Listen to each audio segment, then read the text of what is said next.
गुरु प्यारी साध संगत जी, राधा स्वामी जी। संगत जी, आज 26 अक्टूबर को हजूर जी ने ब्यास में सत्संग फरमाया। आज हजूर ने भविष्यवाणी करते हुए चिताया कि तबाही मचेगी, बाढ़ भूचाल तबाही बहुत कुछ आएगा। हजूर ने ये सब क्यों कहा, सब कुछ आपको आज इस सत्संग में हम सुनाने जा रहे हैं। शुरुआत आपके चरणों में यही बेनती है कि हमारे इस चैनल को सब्सक्राइब ज़रूर कर दीजिए और साथ ही बेल आइकन बटन पर क्लिक कर दीजिए ताकि जो हमारे आने वाली हर एक वीडियो आप तक पहुंच सके। और कमेंट में राधा स्वामी लिखना ना भूलें जी। आज संगत बहुत ज़्यादा उदास थी क्योंकि आज भी बाबा जी स्टेज पर नहीं आए। संगत बहुत उदास है और सब यही बातें कर रहे थे कि बाबा जी डेरे में होते हुए भी संगत के पास क्यों नहीं आए। हालांकि कल शनिवार को सुबह बाबा जी ने ओपन कार दर्शन दिए थे, लेकिन परसों और कल शाम को हुए सवाल जवाब के दौरान बाबा जी स्टेज पर नहीं आए थे और सबको उम्मीद थी कि बाबा जी आज के सत्संग में ज़रूर आएंगे, लेकिन बाबा जी आज भी नहीं आए। आज चलते सत्संग के दौरान बीबियों की तरफ से एक बीबी बहुत ज़ोर ज़ोर से चीखने और चिल्लाने लगी थी, फिर उसको सेवादार बहनों ने संभाला था। आज हजूर जी ने स्वामी जी महाराज की बानी मित्र तेरा कोई नहीं संगियन में पर सत्संग फरमाया। आज सत्संग का हुजूम देखने को मिला। आखिरी पिलर तक संगत बैठी हुई थी। सत्संग की शुरुआत में हजूर ने समझाया, यह जो बाणी है यह स्वामी जी महाराज ने 150 साल पहले उचारी थी। ये केवल कुछ पंक्तियां नहीं, ये एक गहरा झटका है, एक जागृति का संदेश है। स्वामी जी हमें हिलाकर यह एहसास दिला रहे हैं कि इस मायावी संसार में कोई भी हमारा सच्चा हमसफ़र नहीं है। हजूर जी आगे फरमाते हैं कि संत महात्मा अलग अलग बाणियों के ज़रिए हमें किस लिए समझाते हैं, क्योंकि इंसान सीखना ही नहीं चाहता। इंसान गलती पे गलती करता है लेकिन सीखना नहीं चाहता। हजूर बोले, संतों की पूरी नींव प्रेम पर टिकी होती है, वही प्रेम उनका माध्यम बनता है हमें हमारी असली स्थिति दिखाने का। जब उन्हें महसूस होता है कि शिष्य राह से फिसल रहा है, तभी बेहद नरमी से समझाते हैं और कभी प्रेम के साथ साथ एक तेज चेतावनी भी देते हैं ताकि हमारी बंद होती चेतना फिर से खुल जाए। हजूर ने आगे समझाया कि आज इंसान गहरी निंद्रा में डूबा हुआ है। यह नींद शरीर की नहीं, अज्ञानता की है। जो व्यक्ति इस संसार की वास्तविकता को समझ नहीं पाता, वह भले जागा दिखाई दे लेकिन अंदर से सोया हुआ है। हम इस दुनिया में अकेले ही जन्म लेते हैं और अंत में अकेले ही वापस लौटते हैं। हजूर जी ने बहुत प्यार से यह स्पष्ट किया कि हमारे द्वारा किए गए हर कर्म का फल हमें स्वयं ही भुगतना पड़ता है। ना कोई साथ चलता है, ना कोई हमारे बदले फल भोग सकता है। हर आत्मा को अपने कर्मों की जिम्मेदारी खुद उठानी ही पड़ती है। हजूर जी ने आगे स्पष्ट किया कि मित्र तेरा कोई नहीं संगियन में। यहाँ स्वामी जी महाराज किस प्रकार के मित्र की बात कर रहे हैं। हजूर जी समझाते हैं कि असली दोस्त, असली मित्र कौन होता है। वही होता है जो केवल हंसी खुशी में नहीं बल्कि हर सुख दुख में हमारे साथ खड़ा रहे, जो हमारे जीवन के सच्चे उद्देश्य की यात्रा में भी साथ बना रहे और अंतिम सांस तक हमारा साथ ना छोड़े। जीवन में हमें अनगिनत लोग दोस्त बनकर मिलते हैं, लेकिन ज़रा ठहर कर सोचने की बात है, इनमें से कितने ऐसे हैं जो हमारे अंतिम पड़ाव तक साथ देंगे। हजूर जी ने आगे समझाया कि जब हम इस संसार में कदम रखते हैं तो शुरुआत मोहल्ले के बच्चों से दोस्ती से होती है, फिर स्कूल के नए साथी जुड़ते जाते हैं, उसके बाद नौकरी पेशा व्यापार और जीवन के अलग अलग मोड़ों पर नए रिश्ते बनते चलते हैं। परंतु जब विदाई का क्षण आता है तब ये सभी यहाँ ही रह जाते हैं। अंतिम यात्रा हमें अकेले ही तय करनी पड़ती है। इसके बाद हजूर जी ने बड़े सुंदर अंदाज में महाराज जी के वचन याद दिलाए। रिश्ते नदी की लहरों की तरह होते हैं। जैसे एक लहर उठती है और दो लहरें को मिलाकर एक कर देती है, उसी प्रकार हमारे कर्म लोगों को हमारे जीवन में जोड़ते हैं। फिर दूसरी लहर आती है और वही कर्म हमें उनसे दूर कर देते हैं। यही संसार का अटल नियम है। मिलना और बिछड़ना सब हमारे कर्मों की लय पर चलता है। हजूर जी ने आगे एक बहुत गहरी बात सुनाई। आखिर हमारा सबसे निकट रिश्ता कौन है? कौन सा रिश्ता वास्तव में हमारे साथ रहता है? हजूर जी ने फरमाया, कि सबसे करीबी रिश्ता हमारे सव्य के शरीर से है। यह शरीर हर पल हमारे साथ चलता है, सुख दुख में हमारा सहारा बनता है, लेकिन एक समय ऐसा आता है जब यह भी थक कर जर्जर हो जाता है, बूढ़ा पड़ जाता है और अंत हमारा साथ छोड़ देता है। जब शरीर जैसा निकट साथी भी टिक नहीं पाता तो बाकी रिश्तों की स्थायित्व की क्या अपेक्षा की जाए। हजूर जी ने वाणी से उदाहरण देते हुए समझाया, संग सखा सब तज गए, कोई न निभ्यो साथ। यानी हम कितने भी संबंध जोड़ लें, आखिर में कोई भी हमारे साथ नहीं जाता। इसी कारण स्वामी जी हमें झंझोड़ कर कहते हैं कि मित्र तेरा कोई नहीं संगियन में, क्यों पड़ा होए इस ठगियन में। यानी जब सत्य सामने है तो इस मोह और भ्रम की नींद में क्यों पड़े हो। हजूर जी आगे समझाते हैं कि रिश्ते नाते दोस्ती और मोह अंत समय में धोखे की तरह हमें छल जाते हैं। महाराज जी कहा करते थे कि हमें 3 तरह के लोग लूटते हैं, डाकू, चोर और ठग। डाकू हथियार के बल पर लूटता है और चोर अंधेरे का फ़ायदा उठाकर चुरा लेता है, लेकिन ठग मीठी बातों और अपनापन दिखाकर हमें भीतर से लूट लेता है। महाराज जी इन रिश्तों को मीठे ठग कहा करते थे, क्योंकि वह प्यार और लगाव का मुखौटा पहनकर हमें हमारे असली मार्ग से दूर ले जाते हैं। हजूर जी ने आगे समझाया, यही हमारी हालात है। आज हम प्रेम और सच्चे उद्देश्य से दूर हो गए।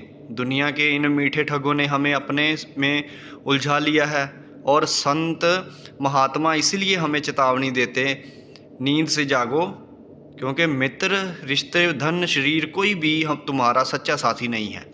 साथ वही देगा जो अंदर का नाम है और सतगुरु ने हमें दिया है। हजूर जी ने आज के सत्संग में बहुत ही गहरी और सोचने वाली बात कही थी। उन्होंने समझाया, प्राचीन समय से ही इंसान की प्रावर्तिक नीचे की ओर झुकती चली जा रही है। जो प्रेम था वो धीरे धीरे मोह में बदल गया है। हजूर जी ने समझाया, रामायण में एक गहरा उदाहरण मिलता है। राजा दशरथ की रानी कैकेयी पुत्र मोह में इतनी डूब गई कि उनके अपने ही पति से अपने सबसे प्रिय पुत्र को वनवास दिला दिया। यह दिखाता है कि जब मोह हावी हो जाता है तो इंसान सही और गलत का भेद भूल जाता है। उन्होंने आगे समझाया, यही दृश्य महाभारत में भी दोहराया गया। धृतराष्ट्र अपने पुत्र दुर्योधन के प्रति मोह में इतने अंधे हो गए, उसने गलत कर्मों को भी देख नहीं पाया। उसी मोह ने पूरे वंश को विनाश के मार्ग पर धकेल दिया। महाभारत का युद्ध, जो इतिहास का सबसे भयंकर और दुखद युद्ध माना जाता है, वास्तव में उसी अंधे प्रेम यानी मोह की उपज था। हजूर जी ने बहुत करुणा से सच्चाई के साथ कहा कि आज दुनिया में निर्मल और निस्वार्थ प्रेम लगभग खत्म सा हो गया है। जो बचा है वह प्रेम नहीं, मोह है। उन्होंने समझाया कि मोह हमेशा अपेक्षाओं से बंधा होता है। हम हर रिश्ते में कुछ पाने की चाह लेकर प्रवेश करते हैं।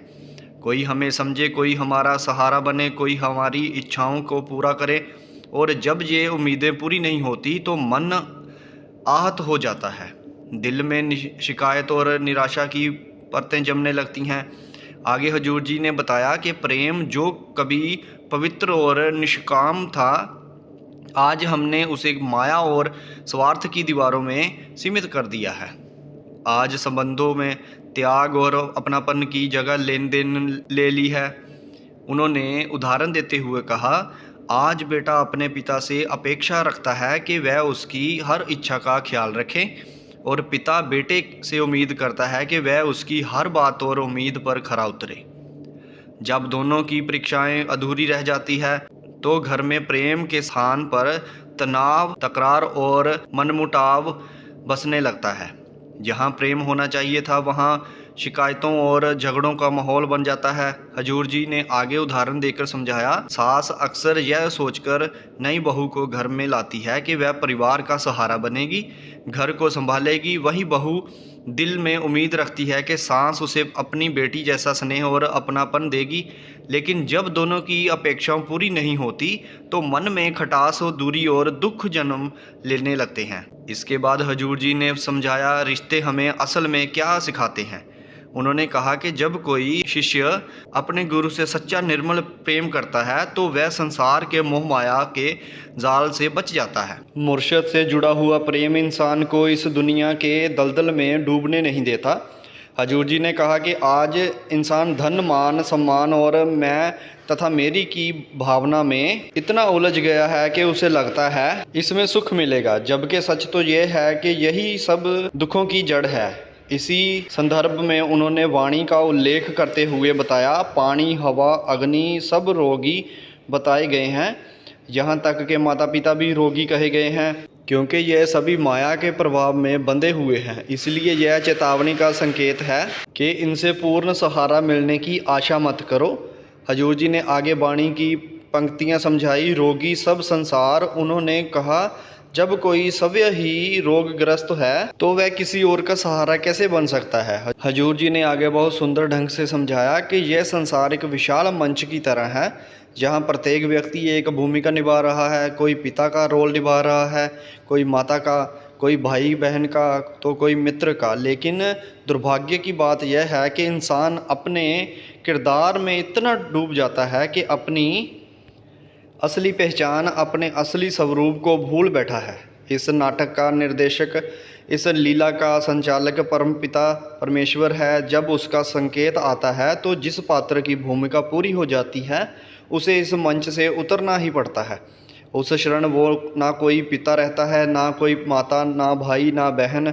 सभी भूमिकाएं यही इस शरीर के साथ छूट जाती हैं। लेकिन इंसान इस दुनिया में आकर यह मान बैठा है कि वह यही हमेशा रहेगा, मानो यह मंच, यह संसार उसका स्थायी ठिकाना हो। हजूर जी ने वाणी का उदाहरण देकर इसे स्पष्ट किया। राम गयो रावण गयो, जाको बहु परिवार। हजूर जी ने कहा, जब राम जैसे तेजस्वी महापुरुष और रावण जैसे बलशाली लोग भी इस धरती पर स्थायी नहीं रहे तो सोचो भला कौन यहाँ हमेशा रह सकता है। यह दुनिया अस्थाई है, यह एक खेल है। सत्य केवल एक है, नाम शब्द वही हमारा सच्चा साथी है, वही हमारा आधार है, वही हमारा वास्तविक मित्र और सहारा है।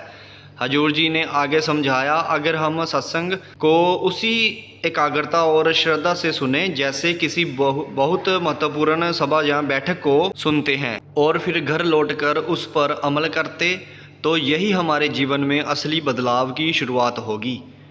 उन्होंने याद दिलाया कि बड़े महाराज जी हमेशा फरमाया करते थे, सत्संग उस ठंडी शाम की तरह है जो हमें जीवन की तपती धूप से राहत देती, पर साथ ही वह यह भी समझाते थे कि हमारा उद्देश्य केवल उस शाम में कुछ पल सुकून लेना नहीं होना चाहिए, बल्कि उस शीतल वातावरण से जो ज्ञान, जो प्रेरणा और जो जागृत मिले उसे भीतर उतार कर जीवन में लागू करना ही सच्चे सत्संगी का धर्म है।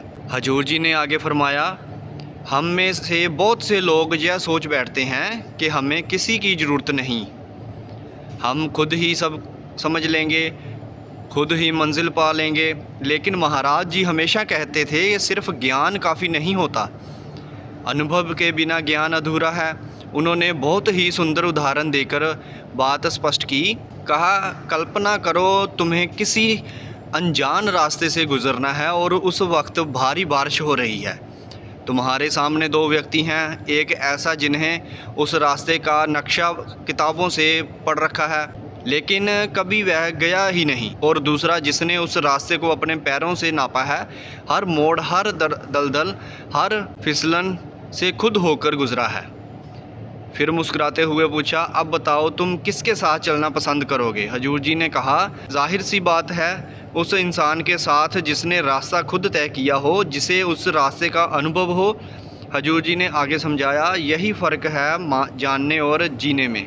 किताबें रास्ता दिखा सकती हैं पर मंजिल तक वही पहुंचा सकता है जिसने खुद उस रास्ते को पार किया हो।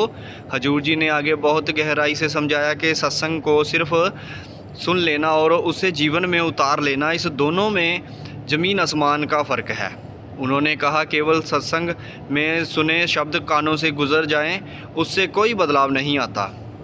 असली रूपांतरण तभी होता है जब वह वचन हमारे आचरण में उतरते हैं, हमारी सोच, व्यवहार और जीवन का हिस्सा बनते हैं। जब तक हम खुद उस राह पर चलने की कोशिश नहीं करते तब तक ज्ञान जानकारी भर रहता है, दिल और आत्मा को छूने वाली जागृत नहीं बन पाता। हजूर जी बोले, हफ्ते में 168 घंटे होते हैं और हमें सिर्फ 1 घंटा ही सत्संग के लिए निकालना होता है, लेकिन हम वो 1 घंटा भी नहीं निकाल पाते। इसके बाद हजूर जी ने एक अत्यंत गहन प्रश्न उठाया, नाम वास्तव में क्या है? क्या नाम केवल अक्षरों का मेल है? क्या यह मात्र कोई उच्चारित करने वाला शब्द है जिसे हमने अपनी भाषा, संस्कृत या धर्म के अनुसार अपना लिया है? हजूर जी ने समझाया कि हम सब अलग अलग धर्मों एवं परंपराओं से आते हैं। कोई उसे अल्लाह कहता है, कोई राम, कोई गॉड, कोई वाहिगुरु। नाम भले अलग हों पर संकेत उसी एक परम सत्ता की ओर है। उन्होंने बड़े सम्मान के साथ बताया कि दशम पातशाह जी गुरु गोबिंद सिंह जी ने अपने ग्रंथों में परमात्मा के 1100 से भी अधिक नामों का उल्लेख किया है। हर नाम में उसी एक सर्वव्यापी परम सत्ता की झलक दी, पर अंत में सार यही निकला कि एक ओंकार नामी वो जो निर्गुण है, निराकार है, असीम है, जिसे किसी एक शब्द, किसी एक भाषा या किसी एक नाम में बांधा ही नहीं जा सकता। नाम एक अनुभव है, एक शक्ति है, एक जुड़ाव है, ना कि केवल बोलने भर का कोई लफ्ज़ है। लफ्ज़ तो बस एक माध्यम है, पर सच्चा नाम वो है जो आत्मा को उस परम चेतना से जोड़ दे। फिर हजूर जी ने गुरबानी की एक गुड़ी पंक्ति सुनाई, 52 आखर लोक तरह सब कुछ इन माहें, जे अक्षर खिंड जाएंगे वो अक्षर इनमें ना हैं। उन्होंने समझाया कि ये सारे शब्द, ये सारे अक्षर जो हम बोलते या सुनते हैं, यह सब समय के साथ मिट जाने वाले, परंतु वो नाम जो असल में परमात्मा की पहचान है वो शब्दों से परे और नश्वर नहीं है। नाम हमेशा रहेगा। स्वामी जी महाराज की वाणी में भी यही संदेश मिलता है, नामो उपजे नामो विंसे, अर्थात नाम से ही इस सृष्टि की उत्पत्ति हुई है और नाम में ही एक दिन सब कुछ विलीन हो जाएगा। हजूर जी ने आगे समझाते हुए कहा, जब तक इंसान उस दिव्य शक्ति, उस नाम से जुड़ा रहता है, तब तक उसकी सांसें में जीवन का संचार होता है। जैसे ही वह संबंध टूटता है, जीवन भी समाप्त हो जाता है। यह शरीर तो बस एक खेल है, असली शक्ति तो उस रूहानी नूर से मिलती है जिसे हम नाम कहते हैं। हजूर जी ने अत्यंत सरल लेखिक हृदय को झंझोर देने वाले शब्दों में जीवन का सबसे बड़ा राज उजागर किया। उन्होंने कहा, मानव जीवन का मूल उद्देश्य है सत्य को पहचानना। हम इस संसार में केवल खाने, कमाने और रिश्ते निभाने के लिए नहीं भेजे गए। हमारा असली कार्य है अपने भीतर उतरना, अपनी आत्मा की पहचान करना और जानना कि हम वास्तव में कौन हैं। हजूर जी ने आगे समझाया कि मालिक ने हमें बुद्धि, विवेक और समझ इसलिए दी थी ताकि हम सत्य की खोज करें, आत्मबोध की दिशा में आगे बढ़ें। पर दुख के साथ कहा, हमने उसी विवेक का इस्तेमाल उल्टी दिशा में कर लिया। आत्मा को जानने के बजाय हम बाहरी चमक दमक के पीछे भागने लगे। धन संपत्ति, नाम, प्रतिष्ठा और पद की दौड़ में इतने खो गए कि अपनी मूल पहचान ही भूल बैठे। हजूर जी ने करुणा से कहा, एक समय था जब पैसा केवल ज़रूरतें पूरी करने का माध्यम था, पर आज वही पैसा दिलों में दूरी और रिश्तों में जहर घोल रहा है।